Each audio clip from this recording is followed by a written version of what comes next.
നമ്മുടെ മുൻ മുഖ്യമന്ത്രി ശ്രീ ഉമ്മൻചാണ്ടിയുടെ മകൻ പുതുപ്പള്ളി നിയോജക മണ്ഡലത്തിൽ നിന്നും 2ാം തവണ ഇരട്ടിയിലധികം വോട്ടുകളുടെ ഭൂരിപക്ഷത്തിൽ വിജയം. യാതൊരുവിധ വിവാദങ്ങളിലോ അഴിമതികളിലോ പെടാത്ത വ്യക്തിത്വം.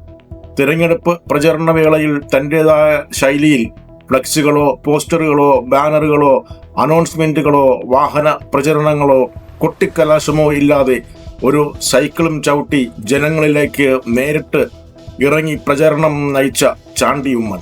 വ്യത്യസ്തവും വേറിട്ടതുമായ ഒരു മാതൃക കാട്ടിയ MLA.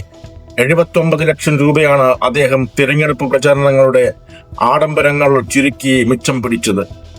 ഈ തുക തന്റെ മണ്ഡലത്തിലെ ഭവനരഹിതർക്ക് വീട് വെച്ചു കൊടുക്കുവാനും മറ്റ് ചാരിറ്റി പ്രവർത്തനങ്ങൾ നടത്തുവാനും വിനിയോഗിക്കും എന്ന് പ്രഖ്യാപിക്കുകയും ചെയ്തു. മാതൃകപരമായ പ്രവർത്തനവും തീരുമാനവും. പുതിയ മന്ത്രിസഭയിൽ ഒരു മന്ത്രിയായി പരിഗണിക്കപ്പെടേണ്ടിയിരുന്ന ഒരു MLA ആയിരുന്നു ശ്രീ ചാണ്ടി ഉമ്മൻ എന്ന് ഇപ്പോഴും ഉറച്ചു വിശ്വസിക്കുന്ന ഒരാളാണ് ഞാൻ. പിന്നെ എന്തുകൊണ്ട് അദ്ദേഹം തഴയപ്പെട്ടു? ഒരു ചാനലിന് നൽകിയ അഭിമുഖത്തിൽ അദ്ദേഹം പറഞ്ഞ കാരണങ്ങൾ ഒന്ന് കണ്ടുവരാം. പക്ഷെ എനിക്കൊരു കാര്യം ഉറപ്പാണ്, എനിക്കൊരു കറ പോലും ഏൽക്കാതിരിക്കാനായിരിക്കും ചിലപ്പോൾ ദൈവം അതിനെ നിയോഗിച്ചത്.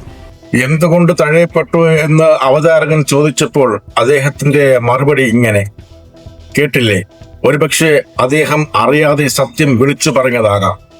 എന്നുവച്ചാൽ പുതിയ മന്ത്രിസഭയും അതിന്റെ തുടർന്നുള്ള പ്രവർത്തനങ്ങളും എങ്ങനെ ആയിരിക്കുമെന്ന ഒരു സൂചനയല്ലേ ശ്രീ ചാണ്ടി ഉമ്മൻ നൽകിയത്. വരാൻ പോകുന്ന വിവാദങ്ങൾ, പ്രതിസന്ധികൾ, ഇവയിൽ നിന്നും ദൈവം തന്നെ രക്ഷിച്ചു എന്ന ഒരു ധ്വനി.